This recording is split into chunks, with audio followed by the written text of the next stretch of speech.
The galaxy believed Earth to be a quiet, unimportant world, still young in its spacefaring years, still naive in the ways of interstellar politics. When warlords clashed across the Orion Arm, when empires rose and shattered, Earth was but a whisper among the stars. But whispers have power. Rumors spread. Tales of wars where Earth had fought against impossible odds, and won. Stories of machines hidden beneath oceans, of weapons buried in deserts, of something ancient slumbering beneath the crust of that blue planet. The Galactic Concord, sworn to maintain balance and peace, dismissed these as fables. Humans, they said, are ambitious, reckless, but harmless.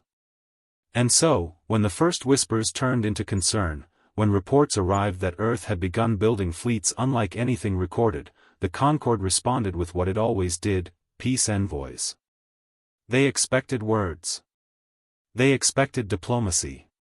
They expected a seat at the table. They did not expect what humanity chose to show them. The Galactic Concord fleet slipped silently into the Sol system, their banners of peace glimmering against the black sea of stars. To any observer, they appeared as a river of silver, hundreds of ships arranged in perfect formation, their hulls glowing softly with bioluminescent markings of their homeworlds. They carried no heavy weapons, no dreadnoughts or siege craft, only sleek cruisers of diplomacy and vessels of record. This was no war armada. This was the Concord's greatest show of trust. High Chancellor Aarlen of the Irithian Collective stood upon the bridge of the flagship Harmony's wing, gazing at the blue planet turning slowly ahead. His crystalline form refracted the light of Sol into 1,000 colors, scattering rainbow shards across the polished obsidian floor of the command deck. Even he, seasoned and measured as he was, could not suppress a shiver at the sight. So this, he murmured, voice resonating like chimes in a storm, is Earth. The world that unsettles even empires. Around him, aides and delegates shifted uneasily. Scholar Delegate Viros, scaled and robed in deep green, folded his claws within his sleeves. His species was known for its patience, for centuries-long studies of civilizations before contact. But his eyes betrayed discomfort.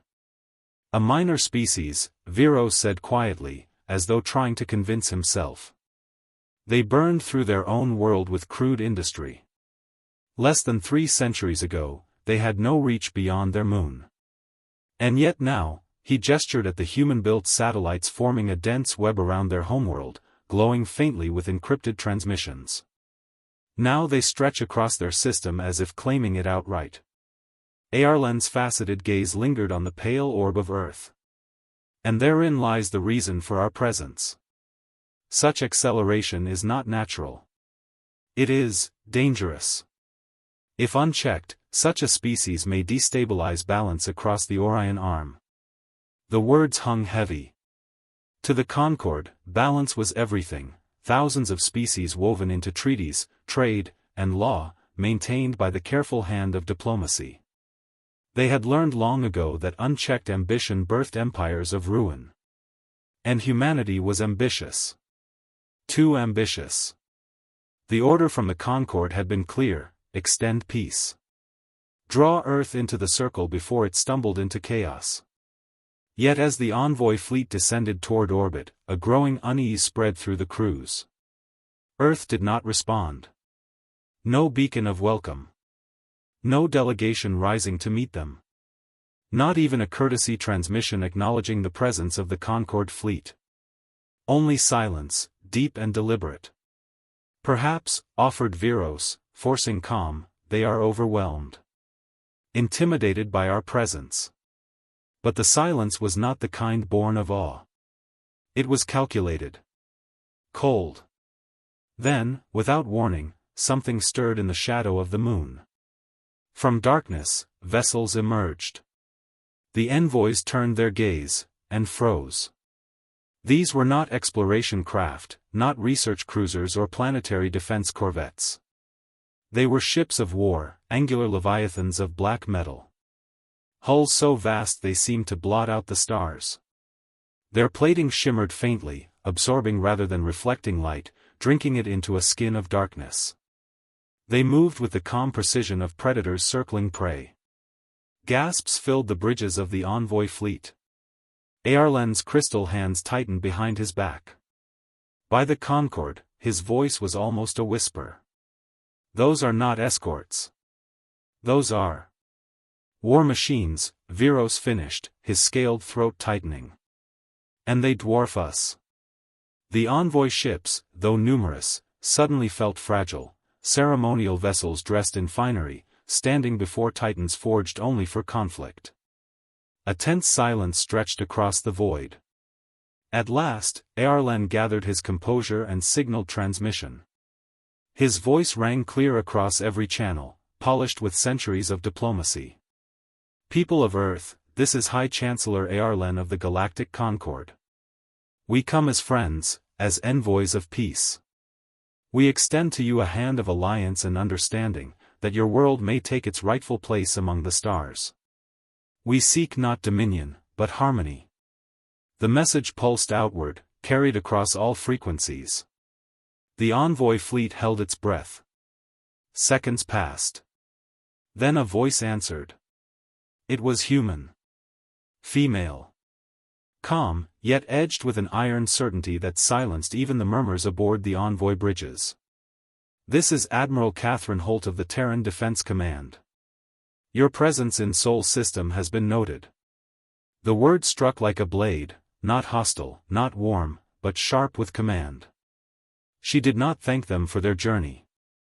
She did not acknowledge the Concorde's authority. She spoke as though the fleet were intruders in her domain. You claim peace, Admiral Holt continued, her voice steady. Prove it. No embellishment. No diplomacy. Only a test. Aerlen's crystalline skin dulled, refracting less light. His aides exchanged panicked glances. Never, in all their years, had envoys been greeted so. They challenge us, Viros muttered, voice tight with fear. They speak as equals. But Aerlen heard something more chilling in her tone. Not arrogance. Not desperation. Something far worse, confidence. The kind born not of hope, but of certainty. The Envoy fleet drifted silently in the shadow of the moon, caught between the weight of Concorde expectation and the terrible reality looming before them. For the first time, the High Chancellor wondered if the rumors were not rumors at all. Whispers of humanity's hidden strength. Stories of ships beneath oceans, weapons buried in deserts, machines older than their civilizations had any right to wield. Perhaps Earth was not the naive child the galaxy believed. Perhaps Earth was something else entirely. And as Admiral Holt's words echoed in the silence of space, the envoys felt a creeping dread rise within their hearts. This mission had been meant to guide a young species into peace. But what if they had come not as teachers, but as witnesses? The Envoy fleet followed in silence. No choice was given, only coordinates transmitted with surgical precision. Their destination was not Earth, nor its blue oceans and clouded skies, but Mars, its barren deserts turned red under Sol's glare. For centuries, Mars had been spoken of as humanity's second home, a colony meant to carry their dreams beyond Earth. The envoys expected dust, fragile domes, perhaps the beginnings of industry. What they found instead was something far more sinister. As their ships entered orbit, the Martian surface unfolded before them like the face of a beast wearing steel as skin. The deserts crawled with sprawling cities, not cities of residence, but of function. Towering foundries belched fire into the thin atmosphere. Rail lines stitched the planet from pole to pole, carrying endless trains of ore and fuel. Massive silos plunged deep into the rock, their surfaces armored, their mouths sealed but unmistakable. Weapons. Every inch of Mars had been remade into a fortress world.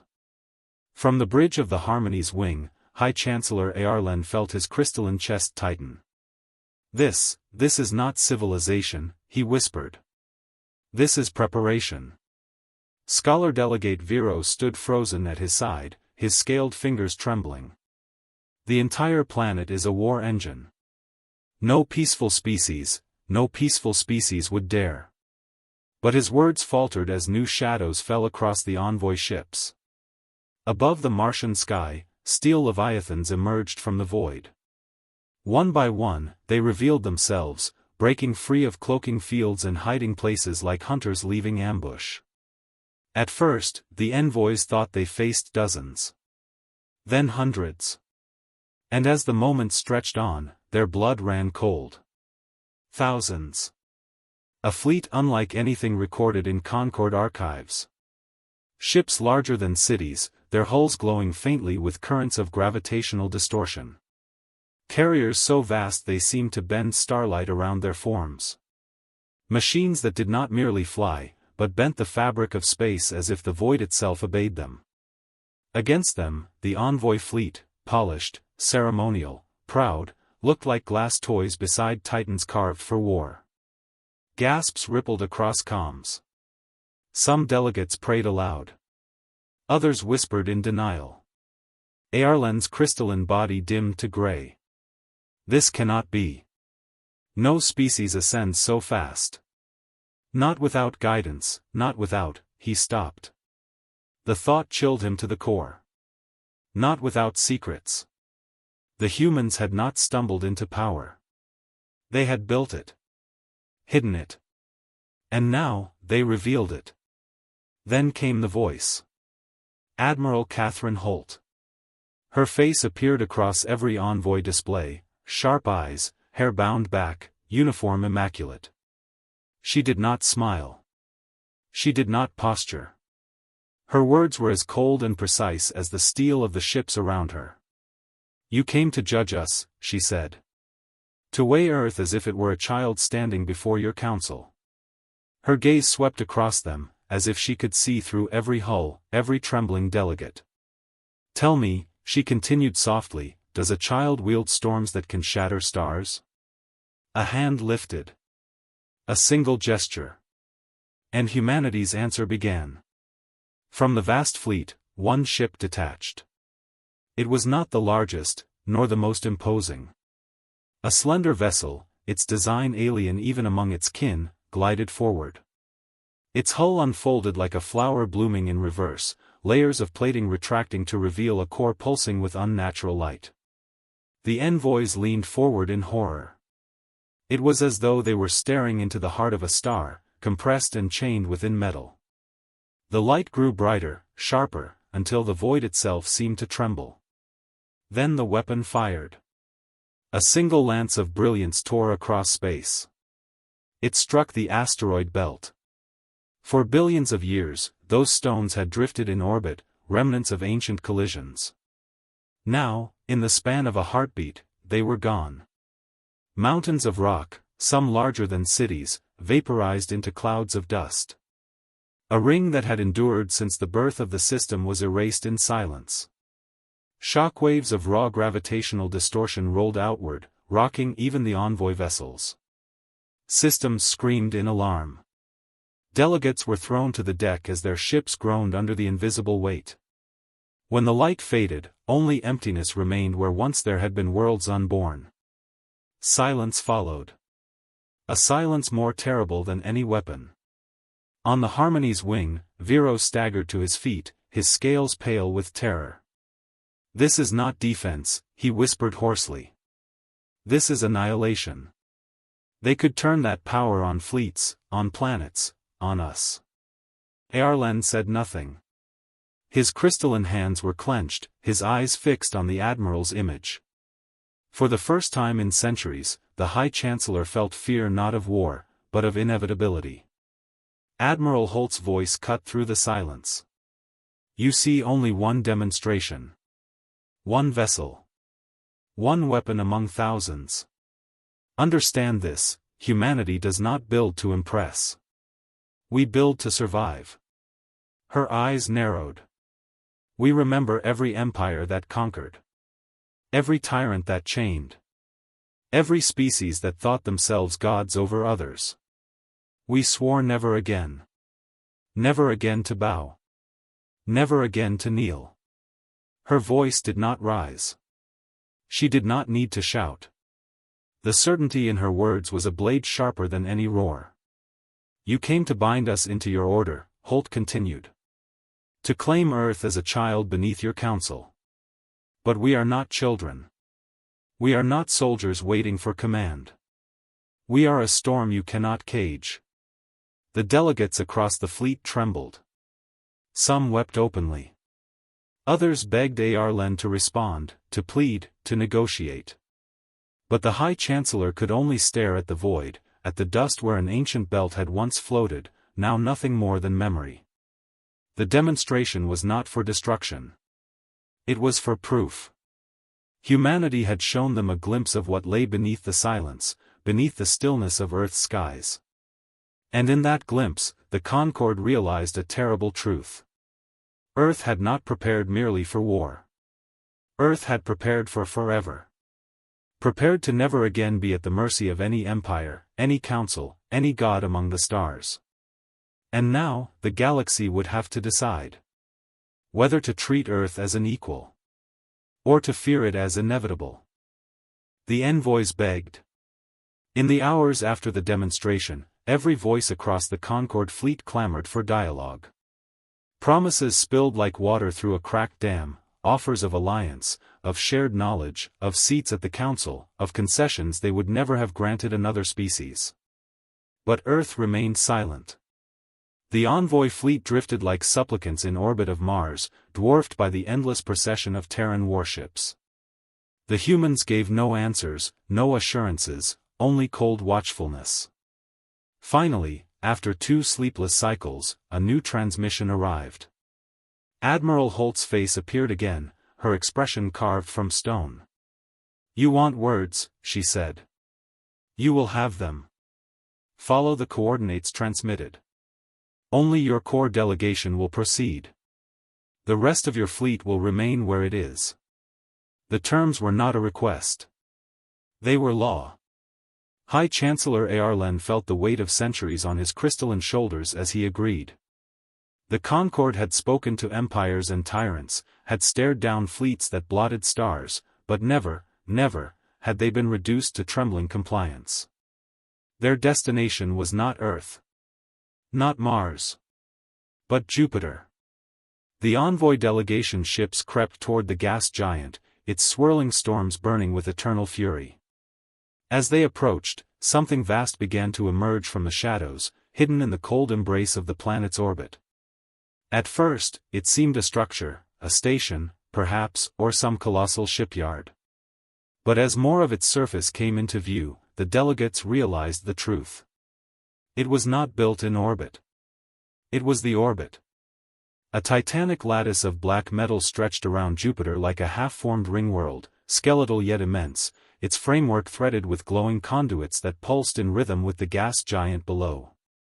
Beams the size of continents reached down into the planet's storms, drawing power from the endless churning heart of Jupiter itself. The envoys were silent. For once, even Viros, whose voice never ceased, could find no words. The human escort ships guided them into the structure, docking their delicate vessels within a chamber so vast it could have swallowed entire fleets. When the envoys emerged, they stood upon a platform that overlooked the lattice interior. Light shimmered in arcs across conduits, lightning crawling along the framework like veins of living fire. And there, waiting for them, stood Admiral Holt. She was alone. No guards, no advisors. Only her presence, tall and unyielding beneath the glow of Jupiter's storms refracted through the lattice walls. This, Holt said, her voice echoing in the silence, is the Aegis Array. Her gaze swept across the delegation. With it, we do not command fleets. We command the battlefield itself. Gravity. Energy. Time. Every weapon that strikes us falters. Every fleet that dares approach us bends beneath forces they cannot master. She gestured toward the lattice stretching beyond sight. Lightning crawled across its spine in answer. You saw a weapon when we fired upon your asteroid belt. That was a fraction of a fraction. This is not a gun. This is a shield. A shield for Earth, for Mars, for every world that carries our blood. Viros found his voice at last, shaking, desperate. Why show us this?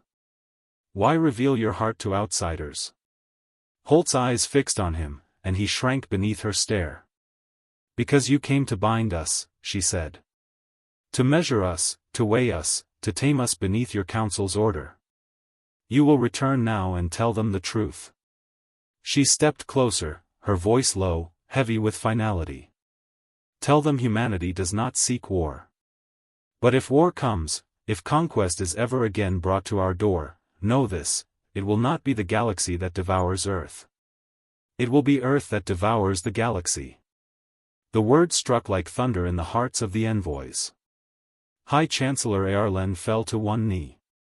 The weight of the vision, the sight of the array, the knowledge of what humanity had built, it was too much. His crystalline skin dimmed to a dull gray as he bowed his head. His voice broke, the sound like 1,000 shards of glass falling. You have already won. Without firing upon us, without breaking our ships, you have already won. Admiral Holt studied him for a long moment. Then, softer, though no less certain, she spoke again. We did not build this to rule, she said. We built this so that no one could ever again rule over us. Remember that. Silence fell. The envoys were escorted back to their ships in wordless procession. Their vessels departed the Aegis array like insects fleeing the shadow of a titan. As they crossed back into the void, the envoys looked once more at the blue planet turning below. For centuries, the Concord had dismissed Earth as a backwater, a footnote in galactic history. Now they knew better. They had come seeking to teach. Instead, they had been taught. They had come to bind humanity with peace. Instead, they had been bound by fear. And as their fleet fled soul, one truth burned in every mind, etched deeper than any law, any treaty, any memory. Earth would not be tamed. Earth would not kneel. Earth had become the storm.